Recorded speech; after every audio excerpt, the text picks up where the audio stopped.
नमस्कार, स्वागत है आपका। आप देख रहे हैं द न्यूज और मैं रानी गुप्ता आपके साथ। चुनाव आयोग ने सुप्रीम कोर्ट के आदेश पर इलेक्टोरल बॉन्ड से जुड़ी नई जानकारी अपनी वेबसाइट पर शेयर की है और इसी के साथ ही विपक्ष की पार्टियों का वो भांडा भी फूट गया है, जिसमें वो लगातार ये आरोप लगा रहे थे कि इलेक्टोरल बॉन्ड का मिसयूज बीजेपी की ओर से किया गया है और बीजेपी ने कई करोड़ रुपए के चंदे बटोरे हैं। ऐसे में ये नई जानकारी जब साझा की गई है तो यहाँ पर विपक्ष का भांडा फूट गया है और ये जानकारी सामने आई है कि कैसे विपक्ष के बड़ी बड़ी पार्टियों ने भर भर के चंदे लिए हैं। आपको बता दें कि राजनीतिक दलों ने बंद लिफाफे में ये जानकारी इलेक्शन कमीशन को सौंपी थी, लेकिन तत्कालीन नियमों के चलते इसे सार्वजनिक नहीं किया गया था।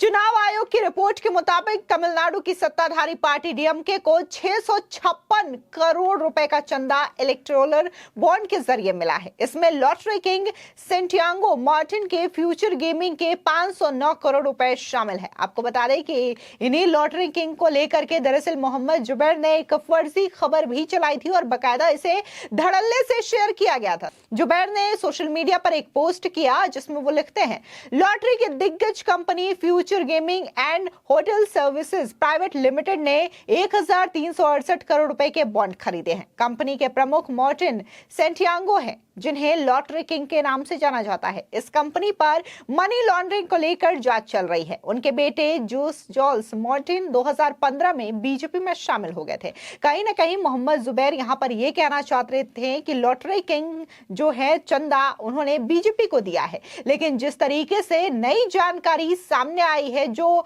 नई डिटेल्स साझा की गई है इलेक्शन कमीशन के द्वारा, इसमें यह पता चलता है कि ये चंदा 500 से ज्यादा करोड़ का जो है लॉटरी किंग ने वो डीएमके को दिया है।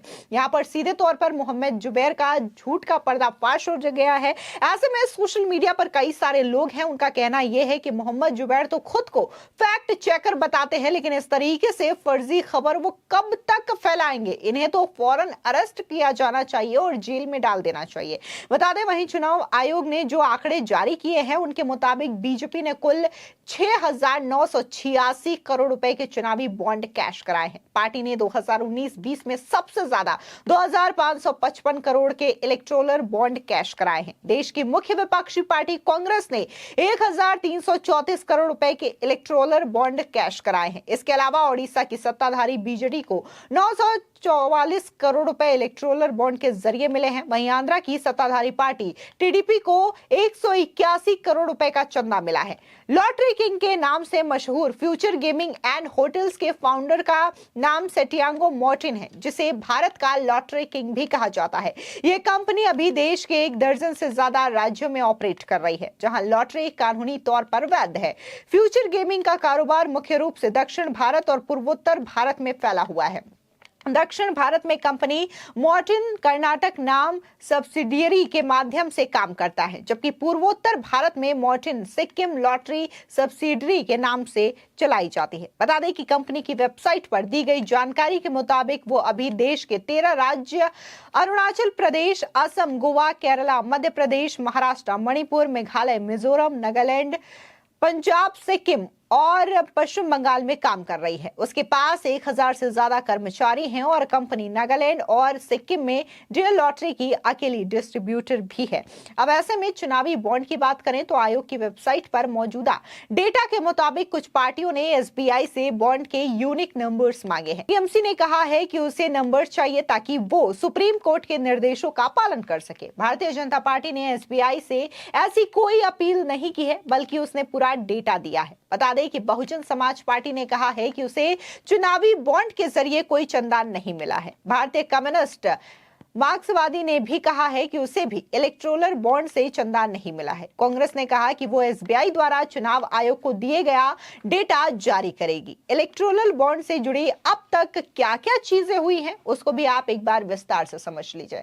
सबसे पहले बात करते हैं 11 मार्च 2024 की, जब इलेक्टोरल बॉन्ड की जानकारी देने से जुड़े केस में एसबीआई की याचिका पर 11 मार्च को सुप्रीम कोर्ट ने सुनवाई की थी।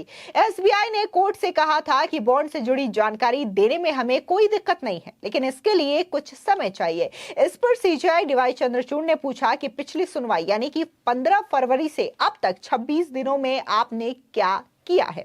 अब ऐसे में एसबीआई ने सुप्रीम कोर्ट में याचिका लगाई।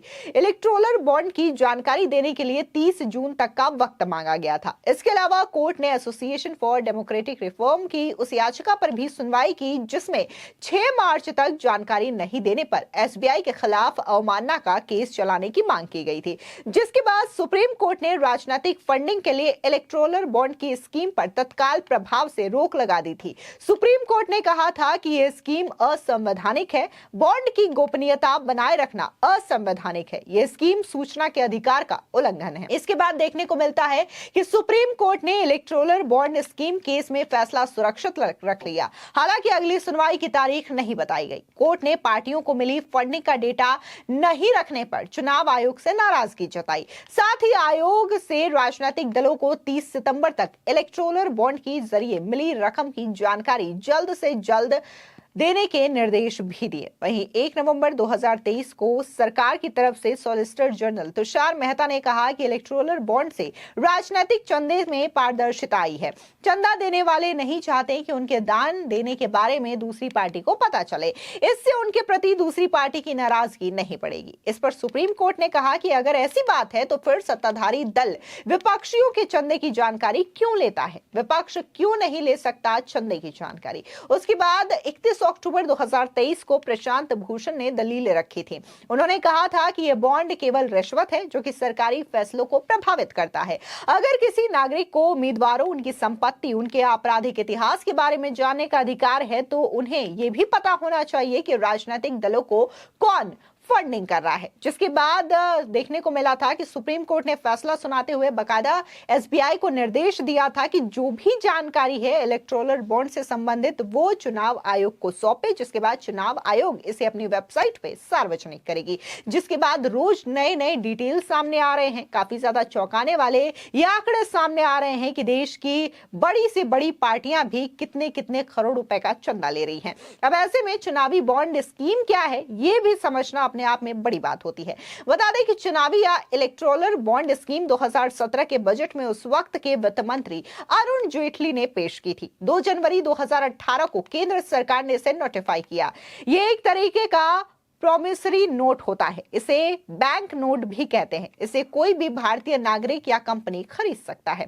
विवादों में क्यों आई है यह भी अपने आप में बड़ा सवाल उठता है। दरअसल 2017 में अरुण जेटली ने इसे पेश करते हुए यह दावा किया था कि इससे राजनीतिक पार्टियों को मिलने वाली फंडिंग और चुनाव व्यवस्था में पारदर्शिता आएगी, ब्लैक मनी पर अंकुश लगेगा। वहीं विरोध करने वाले लोगों का यह कहना था कि इलेक्टोरल बॉन्ड खरीदने वाले की पहचान जाहिर नहीं की जाती है, इससे ये चुनावों में काले धन के इस्तेमाल का जरिया बन सकता है। बाद में योजना को 2017 में ही चुनौती दी गई, लेकिन सुनवाई 2019 में शुरू हुई। 12 अप्रैल 2019 को सुप्रीम कोर्ट ने इसे सभी पॉलिटिकल पार्टियों को निर्देश दिया कि वे 30 मई 2019 तक एक लिफाफे में चुनावी बॉन्ड से जुड़ी सभी जानकारी चुनाव आयोग को दे। हालांकि कोर्ट ने इस योजना पर भी रोक नहीं लगाई। बाद में 2019 में याचिकाकर्ता एसोसिएशन फॉर डेमोक्रेटिक रिफॉर्म ने इस योजना पर रोक लगाने के लिए एक आवेदन दिया। इसमें मीडिया रिपोर्ट्स के हवाले से बताया गया कि किस तरह चुनावी बॉन्ड योजना पर चुनाव आयोग और रिजर्व बैंक की चिंताओं को केंद्र सरकार ने दरकिनार किया था। वैसे जिस तरीके से ये डिटेल्स सामने आ रही है, ये भी विपक्ष का चेहरा सामने आ रहा है कि सिर्फ बीजेपी नहीं, यहाँ पर तमाम पार्टियां हैं जो कि चंदा ले रही हैं। और जिस तरीके से कांग्रेस पार्टी ने आरोप लगाया है कि इलेक्टोरल बॉन्ड के जरिए प्रधानमंत्री मोदी सिर्फ और सिर्फ पैसा वसूलने का रैकेट चला रहे हैं, तो अगर हम कांग्रेस पार्टी पर भी नजर डालें तो उन्होंने भी 1000 करोड़ से ज्यादा का चंदा उठाया है। फिलहाल इस पूरे मामले को लेकर के आपकी क्या राय है, हमारे कमेंट सेक्शन में जरूर बताएं। धन्यवाद।